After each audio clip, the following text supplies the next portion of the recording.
no se muevan de sus asientos y casi diría abróchense los cinturones porque nos van a hablar de vértigo digital. Lo hará Juan Pedro Moreno, que es presidente de Accenture. Él abre el turno de las ponencias magistrales que están previstas. Juan Pedro, si puedes ir subiendo.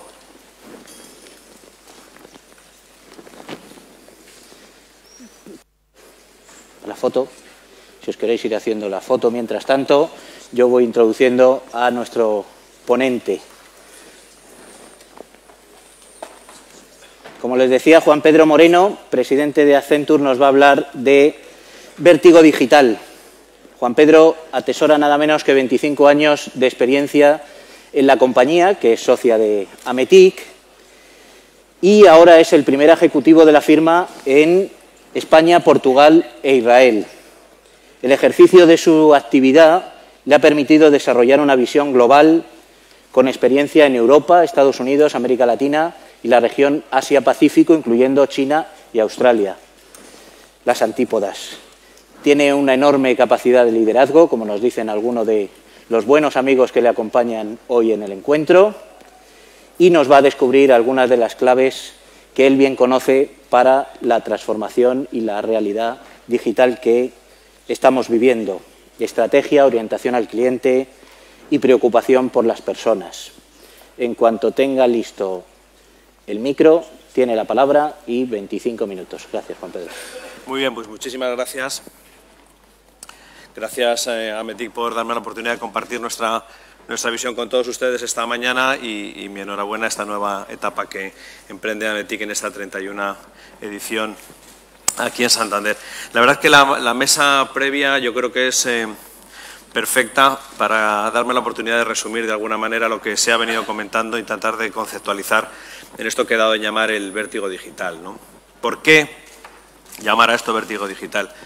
Bueno, para mí, como para muchos de ustedes, el vértigo es algo que se produce cuando uno se mueve muy deprisa, ¿no? Como en las montañas rusas y no sabe muy bien a dónde le van a llevar en la siguiente curva, ¿no? Eso es lo que a mí me produce vértigo y yo creo que es exactamente lo que estamos viviendo, ¿no? Una serie de acontecimientos que a una velocidad impresionante se vienen produciendo, nuevas tecnologías, transformación en los negocios, disrupción y sobre todo con un destino que hoy por hoy todavía es incierto y que da lugar a eso que llamo yo el vértigo digital y que precisamente yo creo que debe animarnos como empresas a no contemplarlo desde el fuera pensando precisamente que no queremos sufrir el vértigo, sino todo lo contrario, sino animarnos a vivirlo y ver lo que nos espera, digamos, en la siguiente curva o en la siguiente bajada, ¿no? Vivimos inmersos en una transformación, yo creo que se ha dicho, y es curioso porque yo creo que si uno piensa hace 4 o 5 años en una mesa para hablar de transformación digital, en un foro de empresas muy vinculadas con la tecnología, donde íbamos a tener un restaurante, unos hospitales y a la industria energética juntas, alguien había pensado, estos señores están locos, ¿no?, que pintan hablando estas industrias juntas de esto. Yo creo que precisamente la transformación que estamos viviendo está poniendo o dando las cartas de nuevo en muchas de las industrias que afecta de una manera integral a toda la actividad en la que estamos viviendo. Yo hoy no voy a atreverme a hablar de tecnología teniendo en cuenta este foro de profesionales en torno a la tecnología, a la digitalización de las telecomunicaciones. Sí que querría hacer un pequeño repaso a qué nos está llevando, cuáles son los componentes de esta transformación y sobre todo cuáles son los retos a los que se enfrentan nuestras empresas, pero fundamentalmente las de nuestros clientes, para los que muchos de nosotros nos dedicamos. Lo primero, me gustaría llamar la atención, mucha gente habla de la transformación digital, de la revolución de la tecnología. Yo creo que estamos viviendo de manera simultánea 3 revoluciones que no se habían dado antes de manera tan patente y simultánea. La primera es obvio que es la de la tecnología, pero no tanto, y me gustaría de alguna manera hacer un homenaje a este famoso investigador que en 1960 definió la ley que hoy conocemos como la ley de Moore. En mi humilde opinión, pienso que es más la revolución que estamos viviendo tecnológica debida a la aplicación rigurosa de la ley de Moore más que a la innovación en las tecnologías que se han venido produciendo. Esta ley de Moore, como todos bien saben, es aquella que predecía que cada 2 años se multiplicaba la capacidad de proceso de un procesador o de un transistor y se abarataba, por lo tanto, su precio a la mitad. Hoy eso es más real que nunca y eso está permitiendo que muchas de las tecnologías, que como decía Joaquín antes, pues no son nuevas, se llegan aplicando hace 30 años de una manera más tímida, con menor nivel de sofisticación quizá, pero que existían, hoy estén en boca de todo el mundo y haya desde un restaurante hasta Cepsa que se planteen utilizarlas. Precisamente es la reducción del precio, el abaratamiento brutal del acceso a la tecnología lo que ha provocado esta revolución tan importante. Hoy todo el mundo tiene un móvil y tiene un smartphone, precisamente, y aquí hablabais todo el rato de teenagers, precisamente porque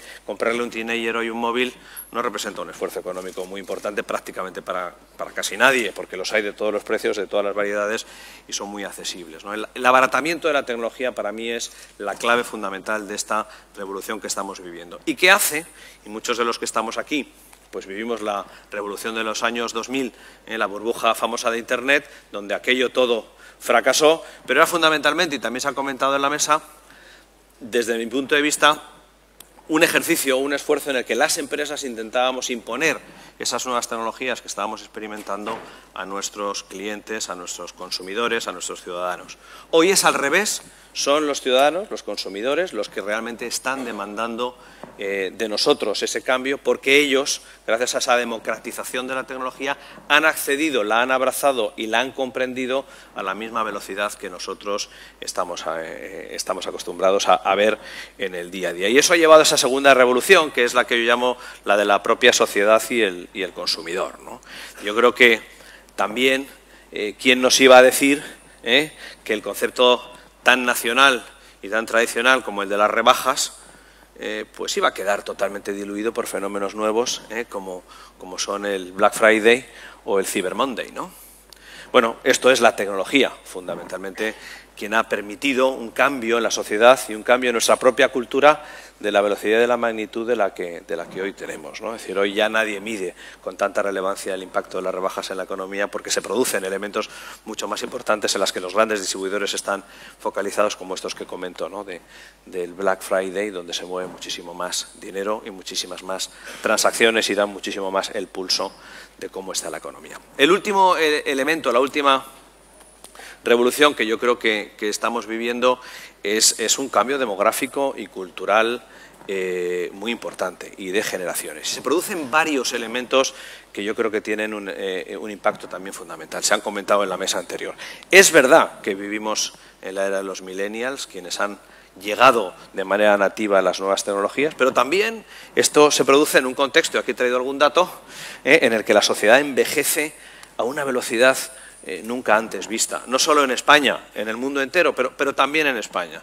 España en el año 2050, que como quien dice está a la vuelta de la esquina en estas materias, pues tendrá un 36,5% de la población mayor de 65 años. Algo absolutamente imparable, salvo que, aunque ya es demasiado tarde, nos pusiéramos a hacer algo ahora mismo.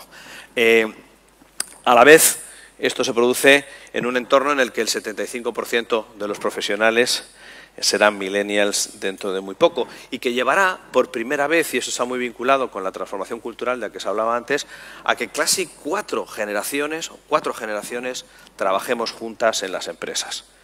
Habrá millennials que supervisarán el trabajo de personas de 65, de 67, de 69, de 80 años en un entorno en el que tenderemos a vivir 100, y habrá personas de 65, de 80 cuyos equipos de trabajo estarán compuestos por millennials. El convivir estas 4 generaciones en el entorno de la empresa es otro de los retos, otra de las grandes revoluciones que seguramente tenemos por delante y que tenemos que convivir con ella. En todo esto produce un entorno de disrupción. Todos estos elementos combinados, el cambio en la sociedad, el cambio tecnológico y el cambio generacional está provocando una disrupción en la que yo creo que no nos ponemos de acuerdo, escuchando a todos los que venimos hablando solamente en esta reunión hasta ahora, sobre si España va bien o va mal. Si cada uno puede hacer la interpretación que quiera hacer, pero yo creo que hay que ser muy objetivos. Es verdad que los líderes de la transformación, la disrupción en los nuevos negocios que se está produciendo, pocos líderes europeos hay, pocos líderes españoles hay. Y cuando hablamos también de cuál es la posición de los gobiernos, pues poca proactividad se puede observar en torno a todo eso. Hoy las grandes batallas se están dando en torno a los grandes líderes o los grandes disruptores que se producen en el mundo del transporte, los Ubers, esperemos que los Cabify, que son de origen español, pues terminen también triunfando en el mundo del turismo, del que España tanto sabe.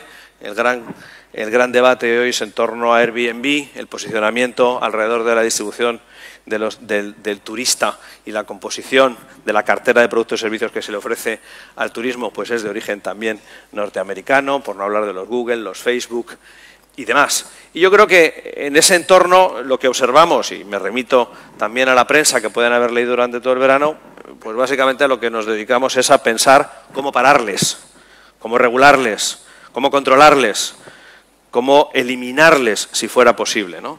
Yo creo que esa es una reflexión, yo que tengo una manera de pensar bastante anglosajona, es una reflexión muy buena para hacer en Europa, al hilo de lo que nos contaban antes en Digital Europa. Europa basa toda su estructura siempre en intentar regular absolutamente todo y controlar todo desde el inicio, mientras que el mundo anglosajón, y de eso se habla poco, permite que todo lo que no está regulado se puede hacer.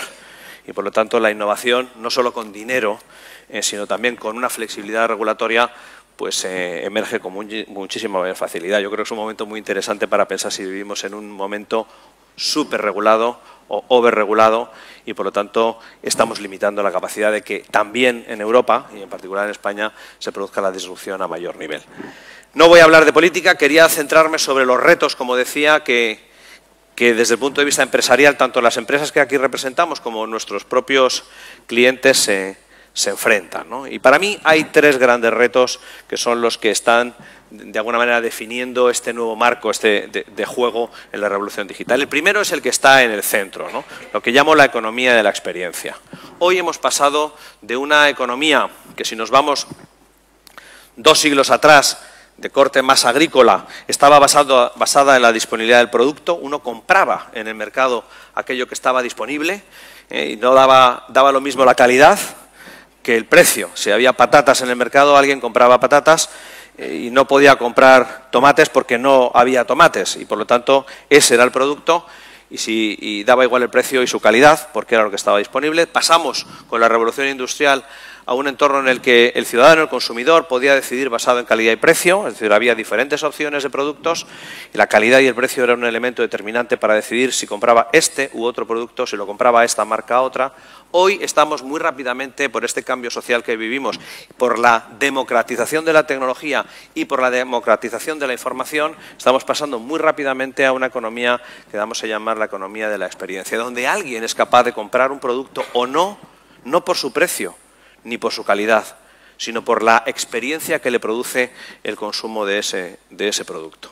Y les pongo un ejemplo que está muy en la base de por qué Amazon tiene un gran éxito, ¿no? En Estados Unidos, que como bien saben, pues está mucho más avanzado que nosotros, la gente compra un producto en Amazon o no porque se lo sirven en 20 minutos. El producto es el mismo. El precio seguramente es el mismo entre diferentes webs que lo comercializan. Digamos un televisor Samsung, que está aquí también representado. Y sin embargo el consumidor decide comprarlo en esta web, en este proveedor o en este otro porque me lo sirve en 20 minutos y no en 2 días.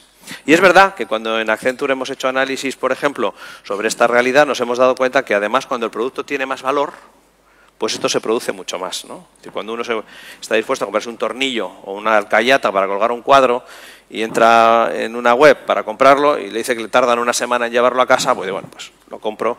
Cuando me llegue cuelgo el cuadro. Pero si te has enamorado del último Samsung, ese curvo que hace todas estas cosas y que trabaja en 3D y no sé qué, y te dicen que te lo van a traer dentro de una semana, dices, bueno, pues voy a bajar aquí abajo, a ver si la tienda lo tiene, o me voy a Corte Inglés, que seguramente me lo traigo en el maletero del coche, pero si te lo traen en 20 minutos, lo compras. Esa es la economía de la experiencia. La gente está dispuesta a comprar o a consumir aquello que mejores experiencias le produce. Y eso está muy vinculado con otro elemento absolutamente crucial que hoy la tecnología lo permite y que hace años no lo permitía, no porque no estuviera disponible, sino porque su coste era inaccesible, que es la hiperpersonalización. Hoy los consumidores lo que quieren es productos personalizados para ellos. Ya no hablamos como en la banca, del sector del que yo provengo, de los segmentos, ¿no? No, es de mí. Es un producto customizado para mí. Y si no, piensen cuántos de ustedes han acompañado a sus hijos al supermercado a buscar la lata de Coca-Cola con su nombre, ¿no? Bueno, eso, que hace unos años también era pues, muy difícil, o muy caro, hoy se está llevando a los extremos de que uno puede, como bien saben, personalizar su lata de Coca-Cola al tamaño de uno. No necesitas comprar 150.000 latas de Coca-Cola para que aparezca tu nombre, el nombre de tu empresa o un mensaje que tú quieras. Hoy vas a una web y puedes comprar 5 latas con tu nombre o unas zapatillas Nike que tú te has customizado exactamente como tú quieres, que sean únicas y sean para ti.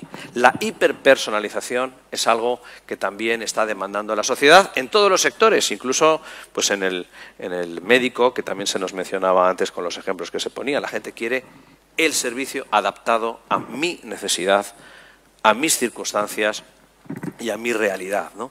Todo eso hoy la tecnología lo permite hacer a un coste muy bajo y de una forma muy democrática, como veíamos incluso en el caso de los restaurantes. Es para mí uno de los pilares de la transformación que estamos viviendo. La economía de la experiencia que nos fuerza a todas las empresas a crear unos servicios muchísimo más adaptados, muchísimo más flexibles y muchísimo más en el entorno de servir experiencias que vender productos y servicios. Big Data, Analytics, la capacidad de personalizar ofertas basado en la customización específica de las webs, toda la tecnología alrededor de la visualización de información, de la personalización de las webs, es un mundo absolutamente en revolución que está atendiendo a ese servicio. Segundo elemento para mí es lo que llamo yo el gran dilema de prescribir o ser prescrito.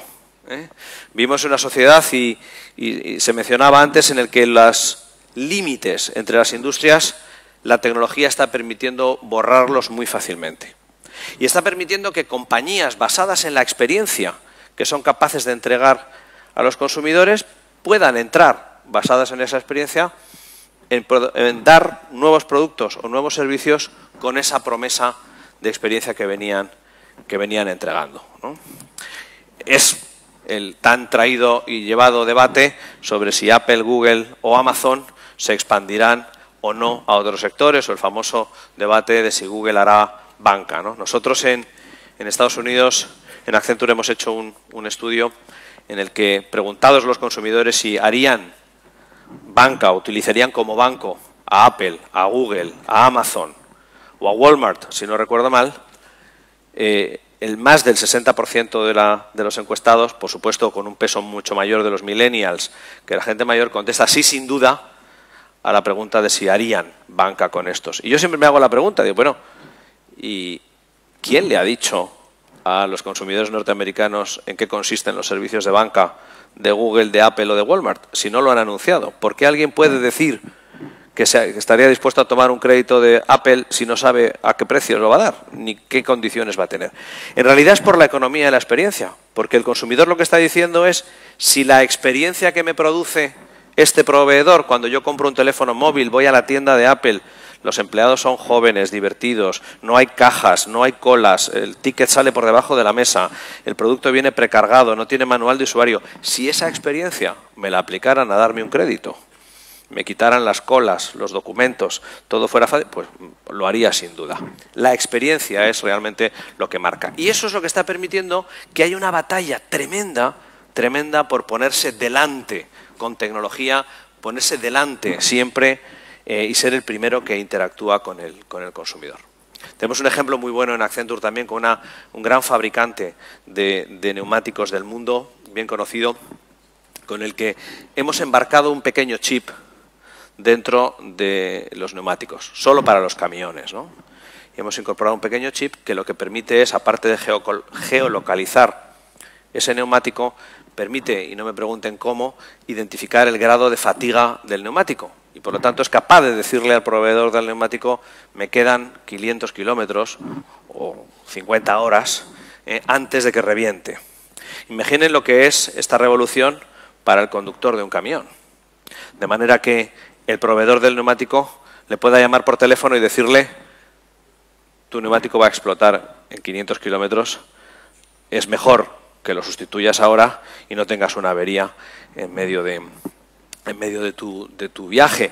O lo que representa para las cadenas logísticas, ¿no? Que tienen que llegar a tiempo con el producto para embarcarlo en un contenedor y que vaya a otro sitio, el ganar el tiempo por haber evitado la avería. Esto es un avance tecnológico muy importante, pero lo más importante, lo que más me llama a mí la atención, y poniéndolo en relación con esta idea de prescribir o ser prescrito, es cómo ha revolucionado la cadena de valor. Si ustedes se fijan, han pasado 3 cosas de manera muy importantes con esta nueva innovación que se ha incorporado en el neumático de un camión. La primera es que es ahora el proveedor del neumático, en lugar de vender un neumático, ya no vende un producto, vende un servicio. Él vende el servicio neumáticos, que usted compra y tiene durante toda la vida del camión adquirido. Por lo tanto, ha pasado de vender un producto a vender un servicio. Ese es otro elemento determinante en la transformación digital que están viviendo las empresas, la conversión del producto en servicio. El segundo es que, si ustedes se fijan, hasta hace bien poco, hasta la aparición de este servicio, era el gasolinero el que decía qué neumático le ponía al coche o al camión cuando el camión llegaba. Ahora es el proveedor de neumático el que decide en qué gasolinera reposta, porque es el proveedor del neumático el que te llama y te dice: tienes 2 neumáticos en tu camión a punto de estallar, en la gasolinera de tal marca, Cepsa, digamos, que tienes a 55 kilómetros, estamos esperando, porque tenemos un acuerdo con ellos, para, mientras tú repostas tu camión, sustituir las 2 ruedas y, por lo tanto, minimizar el tiempo de espera. Pero el cambio fundamental es que es ahora el proveedor del neumático el que ha decidido dónde pones tu gasolina y no el gasolinero el que qué neumático te pone. Y lo tercero es que, como ha hecho eso, pues el proveedor del neumático se lleva una comisión de lo que has repostado. Y se ha encontrado con una fuente de negocios adicional que no tenía. Todo esto por aprovechar una experiencia que está dando al conductor, que es radicalmente nueva, que mejora, por lo tanto, lo que tenía antes el conductor y que le permite colocarse delante en la prescripción y pasar a prescribir. En el mundo de la sanidad hay cientos de ejemplos. Los hospitales españoles, yo creo que tenemos que estar orgullosos de ellos. Los americanos, en la revolución tecnológica, es algo que hay que mirar. Es decir, cuando uno va a un hospital de Houston y entra en la web, te quedas muy sorprendido porque, bueno, por supuesto, como es Estados Unidos, puedes comparar a tu médico con otros 17 y ver cuántos pacientes ha curado él comparado con los demás, cómo de bueno es ese hospital comparado con otros 30, puedes hablar con pacientes, puedes hablar con tu médico, pero luego te das cuenta que, como la experiencia es muy buena del hospital, el hospital te dice: usted a lo que viene aquí es a curarse, ¿no? Bueno, pues necesitará una casa. Como necesita una casa, pues aquí tiene 50 casas que le hemos seleccionado para usted y que solo pinchándola, pues se la asignamos. Esta casa está cerca del hospital, le garantizamos que está a menos de 10 kilómetros y, además de estar a menos de 10 kilómetros, está conectada por Internet. Y luego dice: bueno, pero como tiene usted que venir aquí y es muy difícil que le demos la cita a la vez que usted encuentra el billete de avión, para minimizar todo eso, ya le busco yo el billete de avión que le trae hasta Houston, de manera que coincida con la cita y además le garantizo el menor precio, ¿no? Y luego, bueno, para meter al banco, que está aquí también, pues dice: bueno, y todo esto son 300.000, pero ya se lo financio yo y yo le cambio los euros por dólares, no se preocupe. Bueno, aquí, basado en la experiencia, el hospital ¿se ha convertido en una agencia de viajes? No. ¿Se ha convertido en una inmobiliaria? No. ¿Se ha convertido en un banco? No. Pero ha decidido por tu cuenta cuál es tu banco, cuál es tu inmobiliaria y cuál es tu agencia de viajes, ¿no? Esa es parte de la revolución digital que, colocando tecnología delante, transforma totalmente el circuito de los negocios. Y la tercera palanca o el tercer reto al que nos enfrentamos las empresas y nuestros clientes es lo que llamo yo la eficiencia a la nada, porque todo esto, a un coste exagerado, te saca. Lo tienes que hacer en un entorno en el que tienes que competir con alguien que ha nacido antes de ayer y, por lo tanto, no tiene 7.000 gasolineras, ni 3.000 sucursales, ni 3 refinerías, ni tampoco 50.000 camas hoteleras distribuidas por el mundo. No tiene más que una web y pocos costes, ¿no? Competir en este entorno, donde o eres eficiente o desapareces, pues es otro de los retos. Y ahí también es donde está la gran palanca de transformación. La utilización de automatización en los procesos, el mundo as a service, la utilización de cloud computing, todo esto permite algo que antes tampoco era posible, que es la posibilidad de competir a escala sin tener escala ninguna. Este restaurante con 6 que teníamos aquí antes, pues seguramente pueda competir con cualquier cadena de restauración a nivel internacional, simplemente utilizando la misma tecnología, tanto de CRM como de contabilidad, como de analítica, simplemente porque lo puede consumir as a service in the cloud. Esto le da una capacidad gigantesca para competir en el nuevo entorno. Y es una revolución también que está absolutamente imparable, ¿no? La de aumentar la eficiencia de los procesos. En un entorno, como decía, en el que la ley está de more, no deja de aplicar. En Accenture el año pasado hemos implantado 22.000 robots en el mundo. Si no recuerdo mal, el primer robot que en Accenture implantamos nos costó, una forma eufemística de hablar porque lo pagó el cliente, ¿no? Pero el primero costó $500.000 implantarlo. Hoy en Accenture España somos capaces de implantar robots entre $3.000 y $5.000 la unidad. Es decir, la reducción de coste permite llevar esto a una escala en la que nuestros clientes y nosotros mismos alcancemos cotas de productividad y eficiencia a coste muy bajo. Todo esto se consigue, y con eso termino, en un entorno en el que hay que vivir en un ecosistema, y aquí se ha hablado muchísimo de colaboración, a todos los niveles, público-privada, privada-privada.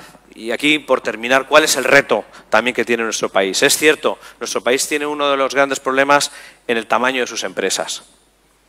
Y es verdad que aunque esta tecnología permite a pequeñas empresas y medianas, donde el reto es más cultural, seguramente, y de formación del empresario, montarse en este carro, es verdad que cuesta más cuando tienes un tejido muchísimo más pequeño de empresas. Bueno, ¿cuál es la respuesta a todo esto? Yo creo que la respuesta claramente es la de la colaboración, sobre todo en el mundo de la industria 4.0. Asegurar que las cadenas de producción con grandes empresas tractoras son capaces de tirar de toda la cadena de valor de empresas medianas y pequeñas que junto a ellas tienen que ir evolucionando. ¿Qué sería de las grandes empresas de automoción, líderes en el mundo españolas, si sus proveedoras pequeñas y medianas españolas no se transformaran digitalmente y no fueran capaces de poner etiquetas RDFI en sus productos, no fueran capaces de integrarse en sus portales de aprovisionamiento, no fueran capaces de hacer facturación digital? Pues que las grandes de automoción no serían capaces de competir al nivel que lo están haciendo en el mundo. Por lo tanto, yo soy un firme creyente en que parte de toda esta respuesta que tenemos que dar en España está vinculada a la co-creación y a la colaboración conjunta en las cadenas de valor, utilizando grandes empresas tractoras que son capaces de arrastrar pues un conjunto de empresas que en la cadena de valor les acompañan. Hay mucho por hacer. También hay mucho hecho, y acabo con eso. Nosotros, como compañía, y permítanme que con humildad lo comente, pues nos dedicamos en este país a ayudar a las empresas a la transformación digital. De los casi 1.000 millones que facturamos en España, hoy el 46% de todo lo que hacemos está vinculado a la transformación digital. Esto de Accenture no dice mucho, lo dice de nuestros clientes. Son nuestros clientes realmente los que se transforman y los que demandan esos servicios, lo que quiere decir que hay un caldo de cultivo, una vida y una energía de transformación absolutamente en ebullición. Por lo tanto, ya no se trata de hablar de la ola que viene. Yo creo que, Pedro, estamos en subidos. España está subida con toda la energía. La calidad de la tabla y la habilidad del surfero es lo que seguramente tenemos que manejar, pero estamos de entrada y de lleno en la ola, sin ninguna duda, al igual que está en el resto de países europeos. Muchísimas gracias.